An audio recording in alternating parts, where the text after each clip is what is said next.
Hello, Gus, or aka Zartan. This is Dimitris calling from Chicago and Metalkaoz. How are you? Good, man. How are you? I'm okay. I'm okay. I had fun listening to the new album. It's interesting how nostalgia kicks in, right? And I think I I guess I wanted to make it equal parts nostalgic, but still be a good album. You know what I mean? I still wanted the music to be good music. I understand that. However, where I was leading with my first question was, why do even the younger generations turn into that decade, the 80s? I mean, I'm incredibly biased, I am too. but as you know, popular culture proves it right over and over. It was the best time for for pop culture. I mean, you know, everything that came out in the 80s still, I mean, look at Stranger Things. Mm-hmm. Set in the 80s still just hold up. And, the ideas today just aren't as good as they were back then. The 80s ruled. But at the same time, can we be dismissive of new ideas simply because they don't match our 80s aesthetics?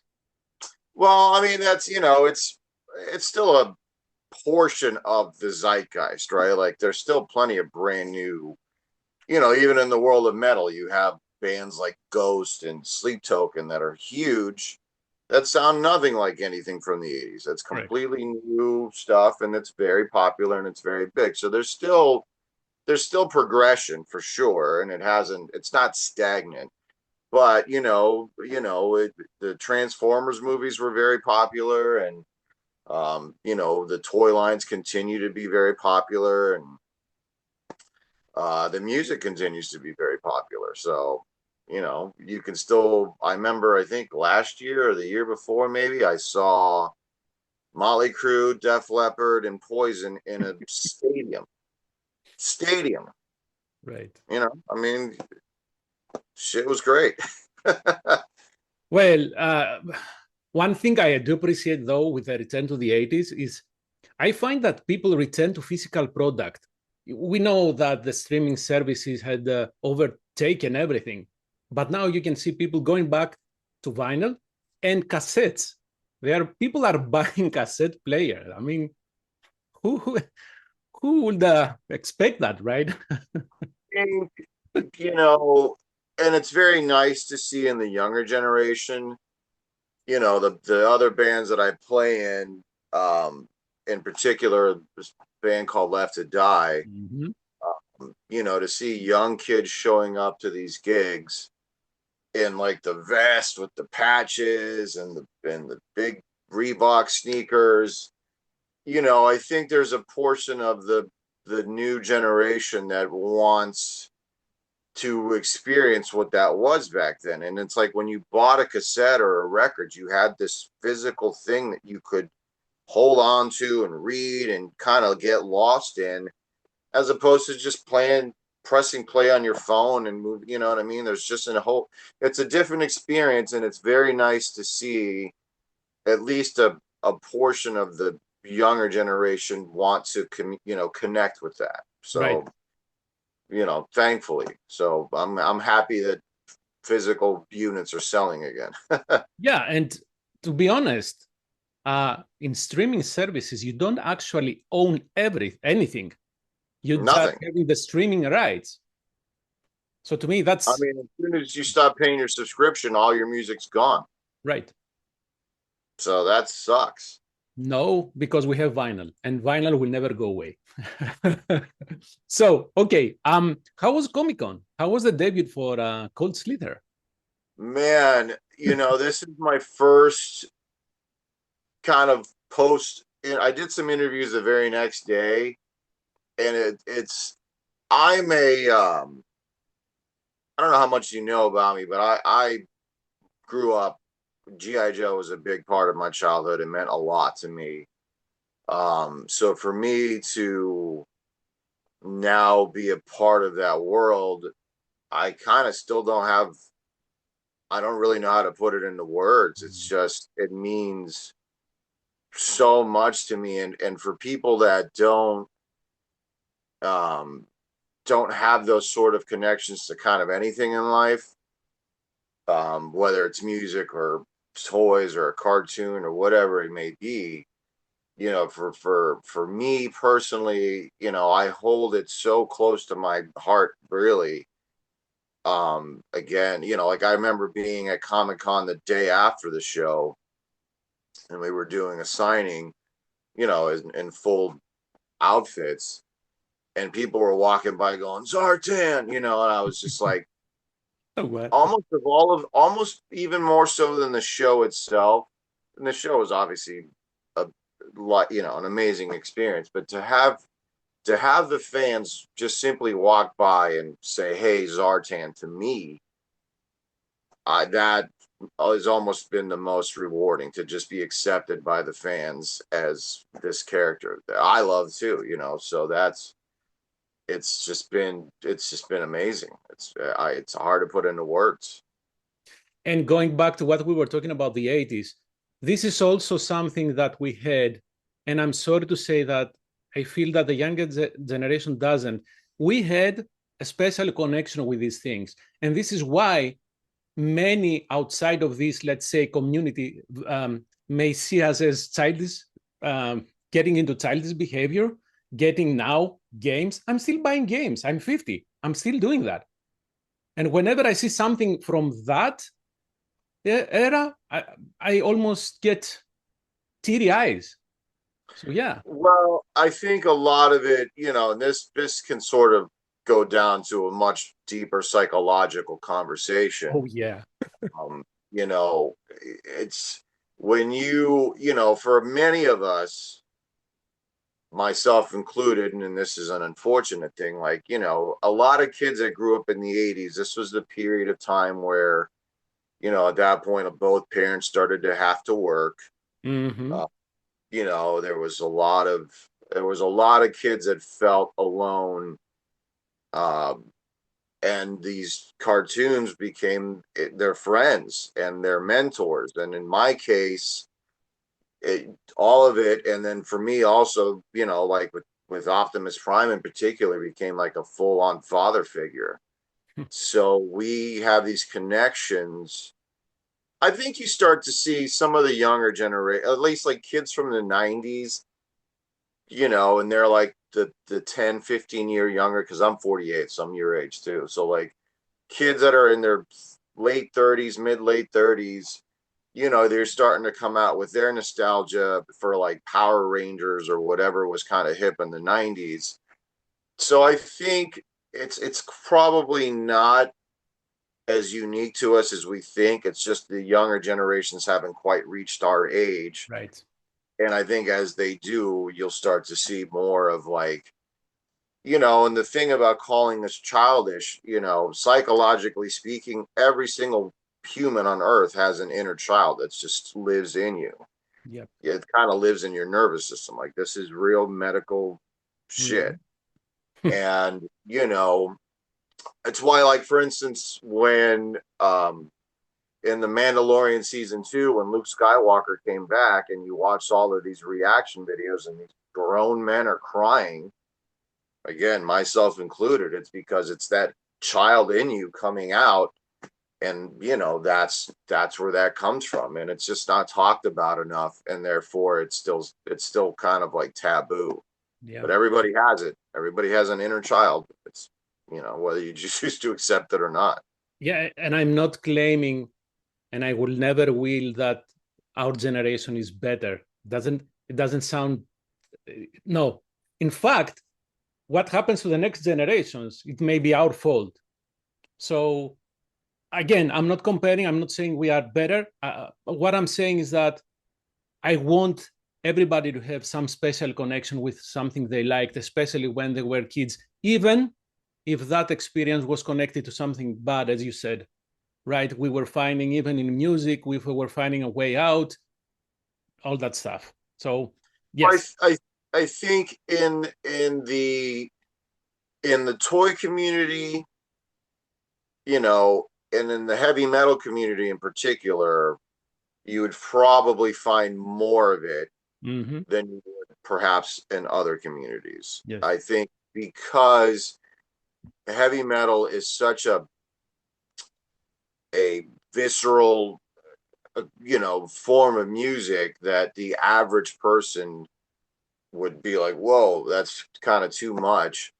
For so many to connect with it so deeply, it's my opinion, and I've written articles about this, and I've now at this point run into people all over the world that have told me that they read the article and that they can they identify with it. So I've spoken to enough people at this point that I feel like it's kind of a common thing in these communities. Yeah. It's been like going to Comic-Con, you see these people that spend so much time and money to get dressed up and like just simply live out a fantasy. Like you don't do that when you're just a casual fan. You go that extra mile when the connection is real deep in here.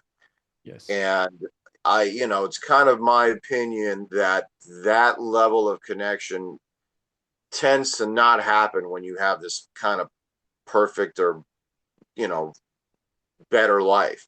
When something comes into your world and it kind of fills a hole, then it occupies a bigger portion of your emotional real estate. And, for me in 1984 to 86, it was, or 82 to 86, it was toys and cartoons. And then by 87, when I heard Slayer's Rain and Blood, then it switched to metal. Yep. But something had to fill the hole in me. And, and now at this age, I know much more about myself through therapy. And I have a new level of appreciation for these things. And now you get to combine both music Man. and the love for this show. However, you said G.I. Joe fan, right? Yeah. But you picked the other side. Why? Well, because it's just like when you were kids. The G.I. Joe team and like Optimus Prime, they were very, for me as a kid, they were comforting. But honestly, the toys and the characters on the bad side were always the coolest. Of course. Megatron was shit. The Cobra toys were the best. I mean, Joe didn't have anything this cool. Yes.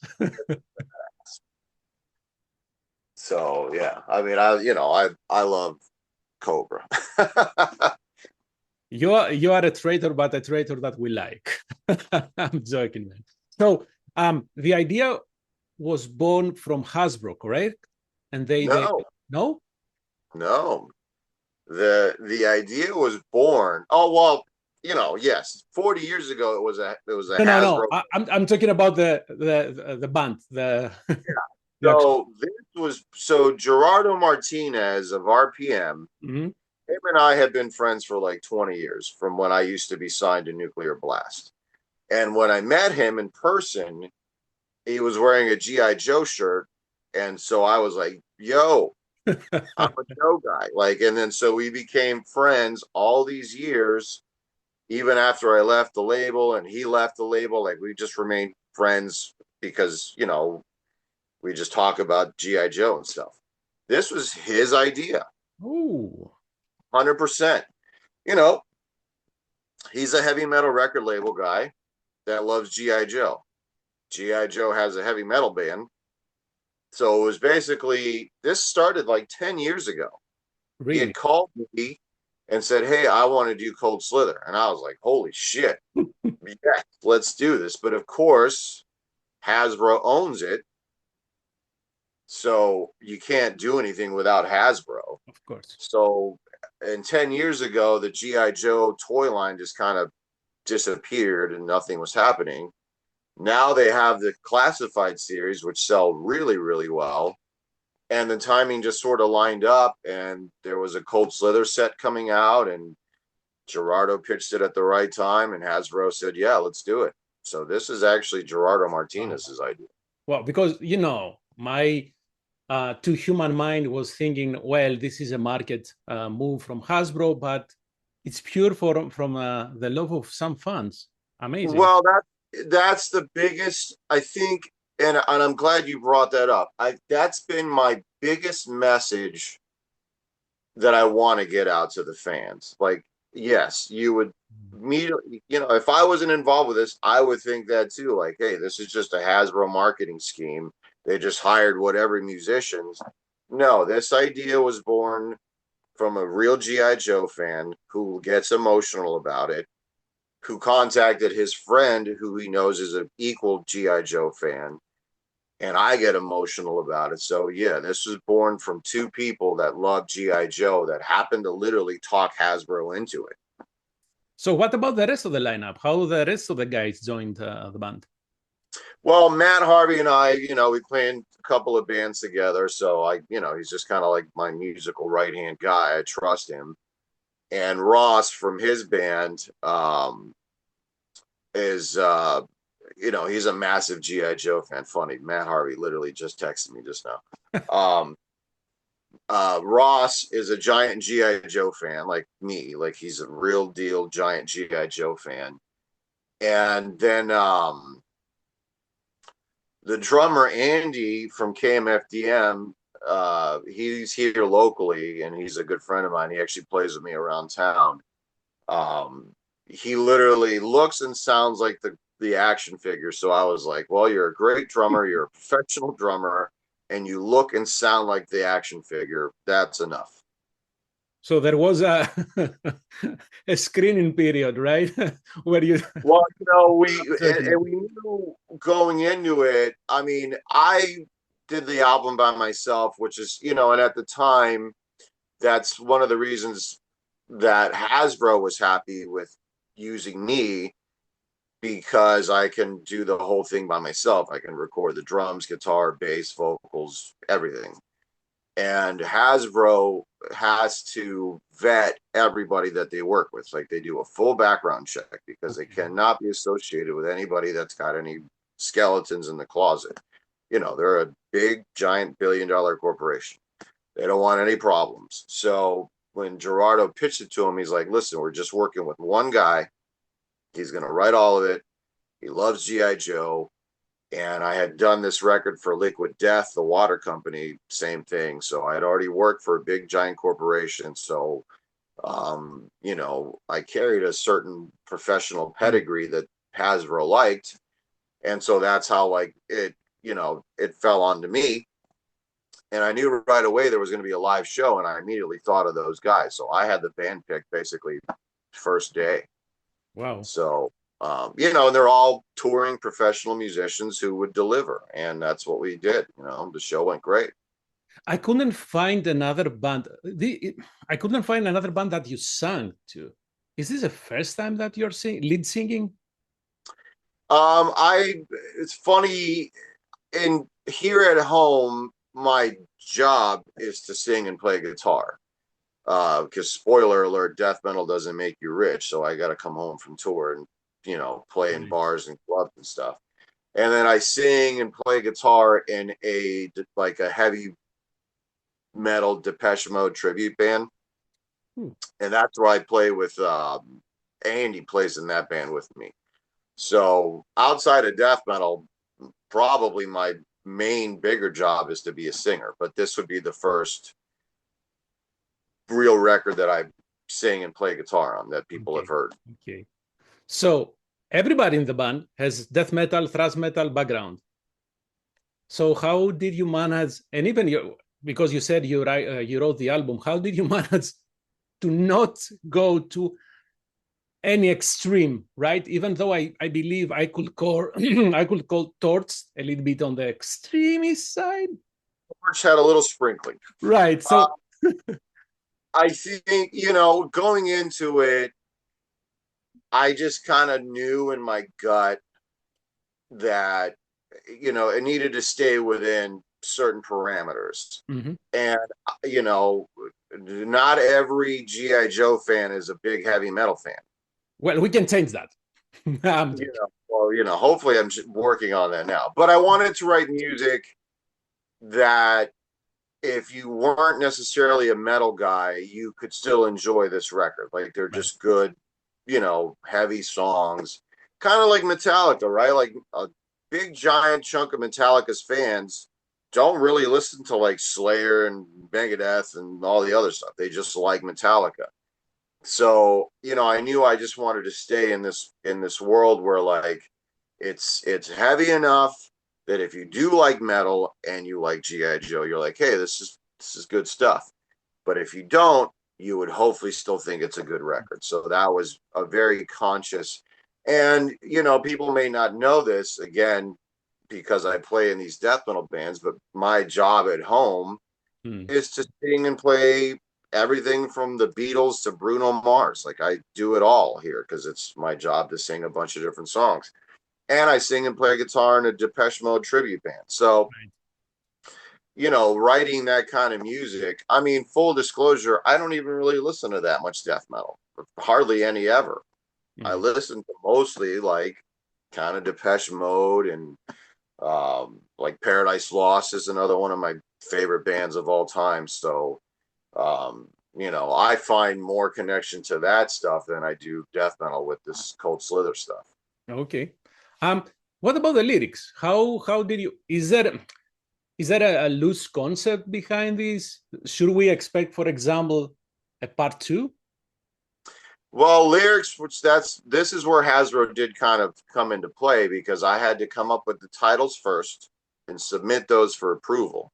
Oof. Because obviously Hasbro's not going to okay, you know, a song title like, Raped by the Baroness or something. You know what I mean? Like I had to submit all the titles. They actually suggested, I think, two or three titles. And obviously, in the spirit of making Hasbro happy, I wrote songs around their titles. And same thing with the lyrics. The lyrics for me, I know that everybody that buys this record is going to be an adult. Mm. So I didn't want to write childish like G.I. Joe is bad and Cobra is, I didn't want to write stupid Right. lyrics.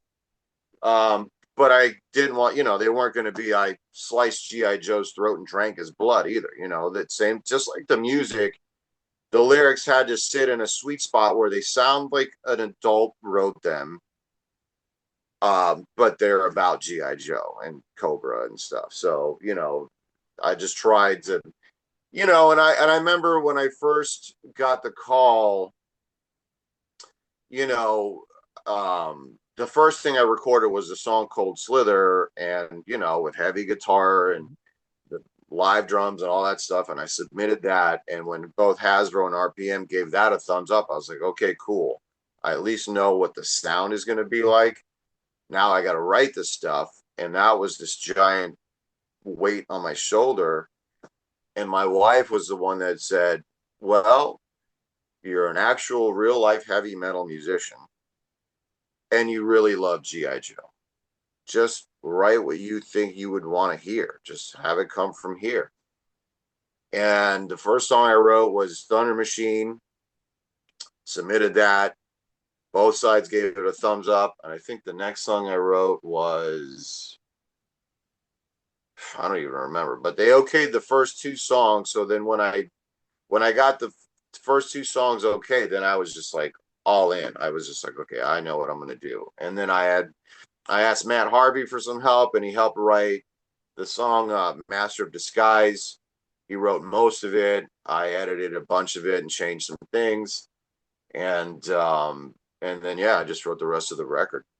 I would love to be the fly on the wall on a Hasbro office with a person who reviewed to approve these fluffies are fatal. That was a Hasbro title. Really? That was the one where when it got sent back to me, I was like, What? holy. I mean, I knew immediately what it was. Like, I know the cartoon well enough that I knew immediately what it was. But I was like, how the hell do I write an adult song with a title like this? And the first thing that came to my mind was these fluffies are fake. Like, I just got that melody in my head. And then I know the cartoon well enough that I know the story. So I just try to write an adult version of what happened in the cartoon. Man, and you had to And write. also, bonus points, the guys at the G.I. Joe team, like Lenny and B-Mac, and they're like legit heavy metal, like they're like metalheads. So like, when they heard the music, they were like, okay, this is killer. So it's nice to know that the guys behind G.I. Joe they're metalheads like us. Yeah, I had a question whether that team, and you, thank you for answering that. Why did you write a ballad for Buzzer? A ballad for That, Buzzer, man? Come that, on. that was one of those where the title came first. Okay. It just had a ring to it, the Ballad of Buzzer, which obviously isn't even in the lyrics. It was just the Ballad of Buzzer. I just thought it Mm. sounded Yeah, yeah. cool. And then lyrically, I did this. So on all the songs, the lyrics, the title came first, then the lyrics, and then the music. And so I did research on the character because in the cartoon, his character isn't really, his backstory isn't fleshed out. He actually has a pretty in-depth backstory, a very psychological profile. So that's kind of the most adult lyric of the whole thing. Like Mm-hmm. that's real deep psychological stuff. Some of it is kind of autobiographical, actually. Um, and then I knew, well, I'm not going to write a heavy song called the Ballad of Buzzer. So I was like, I'm going to write a ballad. That's going to be heavy, so, kind of, again, very Paradise Losty, kind of Alice in Chainsy, that vibe. Is Buzzer the guy that had a degree? Yes. Right, yeah. Hmm. Who knew that there was a background, right? Well, yeah. So it turns out he was a Cambridge University professor who went to Australia to study the Dreadnoks, like this motorcycle gang, Mm-hmm. lost his mind and just joined them, Yep. which to me showed a huge, this is someone who lacked any sense of self. And he just jumped in like a cult member. He just jumped into this thing, which means he's just devoid of any real depth to his own emotions. So the Yeah, song really kind of goes into you that. can easily expand on that character and become really serious, and in Yeah. some cases, really dark. Um, Yeah. so in the comical, There's a line in there, regression is depression. Like mm-hmm. Yep. Okay, so in the Comic Con performance, you had a guest, right? So we are talking yes. about Zen from the holograms. Do you see what Cold Slither are doing to expand a little bit? Can we get more of these bands? Well, I'm not privileged to say, but the idea has legs. Mm-hmm. That's all. That's not the end of that. Absolutely. And I'm sure as I ask you, I mentioned that question, will there be a second album? I've already written 3 more songs. Mm-hmm. One of them is coming out in October, I'm being told. Uh, you know, the details behind it I can't divulge, but there's one song coming out in October. I've already written 2 more. Um, you know, I'm kind of almost like pushing it, like, hey, here's some more music. At the end of the day, here's what I hope. And here's the reality. Cold Slither belongs to Hasbro. Mm-hmm. Yeah, Doesn't belong to me, and it doesn't even belong to RPM, right? Like it's Hasbro's intellectual property. I hope that they make enough money off of it that they're like, hey, do more of this because we want more money. Like at the end of the day, they're a yeah, corporation. of course. And from what I understand, their variant, their LP, their vinyl, was an exclusive to them, was 1,000 copies and it's already sold out. Mm-hmm. I mean, that's in today's numbers to sell a Oh, yeah. thousand Oh, yes. physical units, pretty damn good. And that's just only the Hasbro. This isn't the Comic Con exclusive nor the regular RPM release. So I'm hoping that, yeah, at some point I'm going to get an email or a text message saying, hey, green light, let's do another album. Well, and I'm throwing this out as an idea. We can have a counterpart from G.I. Joe, and we can have a proper battle of the bands between G.I. Joe and Cobra. Well, like the average Joes. Maybe, why not? At this point, I'm just gonna keep. I actually was thinking about it this morning. I was like, well, every time I sit down to play guitar, I just kind of write riffs. Mm-hmm. So, and I have my own recording studio, so I'm just gonna keep kind of cataloging and writing and going along. And if that phone call or that email comes through, I'll be like, hey, I'm already done. So if it were up to you, what character from the other side, from G.I. Joe, will you bring to Cold Slither? Well, Cold Slither would never associate with G.I. Joe. Of course. In the opposing band, the lead singer would have to be Shipwreck. Have to be Shipwreck. He's got the most swag. Yeah. He's already the lead singer. So the lead singer would have to be Shipwreck. Okay, fair enough. Any plans to play more live with Cold Slither? I hear talks of something happening in October. Mm-hmm. And again, like I've learned that I have to be careful with how much I push. Yep. Because for me, God damn, it would be my dream come true if this turned into like a real band and we would do tours and put out albums and just be Cold Slither for real. Like it would just be it'd be like winning the lottery. Again, it's not up to me. A lot of it is up to the fans. Like if people buy the album and, a booking agency sends an email and says, hey, I want to book a whole tour. Here's a bunch of money. Then, I'll get the phone call and I'll Zartan it up, which is what I hope. But in the meantime, there's talk of another show in October, which I'm super happy about. And because there's a song coming out and there's a comic book. There's a Cold Slither comic book coming out in October. Oh, really? Yeah. And do you know what coast, what side of the US? West Coast or East Coast? It'll be East Coast. Okay, interesting. And before I let you go, I have to ask, what's the latest from Gruesome? And if there is any activity from Left to Die?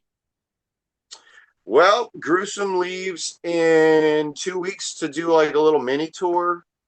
In the United States, like that just kind of makes sense to do the East Coast. And then Left to Die is going to Europe in September. There's some Left to Die news coming out. I'm not sure when, but there's some big news coming out. I can't say what it is, but something is definitely happening with Left to Die. And then Gruesome is going to do like a little West Coast thing in November. And then I'm hearing talks, which I think Matt's nuts, but a Gruesome and Exhumed tour in Europe next year at some point. So you have to add Cold Slither that, right? It makes only sense. you will be there. Again, like it's not. I know. I'm joking. I wish I could. It's just. I was talking to my wife about this the other day. Like it's very strange for me to have written all of these songs, and when you're the songwriter, of course, you have this like ownership, like they're your children. But I don't know. This Cold Slither is. I can't do anything. I can't even really post on the social media stuff without letting, Hasbro's IP. They can't have, say I go nuts or get drunk one day and decide to post some racist shit on you know what I mean? Like, they can't have that. So, not that I would, obviously, but, it's a big corporation. Hasbro keeps their stuff very guarded, rightfully so. But I think, I met them all. I spoke with all of the guys in the team, and now they know my story and they know just how much this means to me. The night of the show, I met the guy that wrote the episode, Michael Charles Hill. And, I'd had some, a bunch of people bought me shots. So I was, feeling loose, and I like cried on his shoulder because I was just like, dude, you your stories, you know, got me through, you know, like my childhood sucked. So, you know, thank you for helping me as a kid. And then thank you for writing this stupid story that, you know, and for him, it was a great experience because, you know, he literally thought of Cold Slither. That came out of his head. And he went to see a sold out show of Cold Slither. Like, it was this Oh yeah. really cool interaction. So, like, you know, I think that's slowly the G.I. Joe community is learning about me, and the word is slowly getting out that, you know, I love G.I. Joe. It means a lot to me. So I think they're starting to feel, you know, better and good about Cold Slither, the band, knowing that it's not a, you know, corporate marketing scheme. It's real, Yeah, you thank you know. for repeating that. Yes, that's the message we should underline. Gus or Zartan? No, Gus. Thank you very much for your time, man. I don't know. Hopefully, we will see Cold Slither in Chicago sometime, and we can have some GI Joe fun with you guys. Man, I've been pushing for Chicago. Like I could see Cold Slither just totally crushing Reggie's, man. Oh yeah, oh yeah, that will be awesome. Thank you, man. Enjoy the rest of your Saturday, Friday. Friday. I have to go play a gig later. All right, man. Have fun. Bye, bye. Bye bye.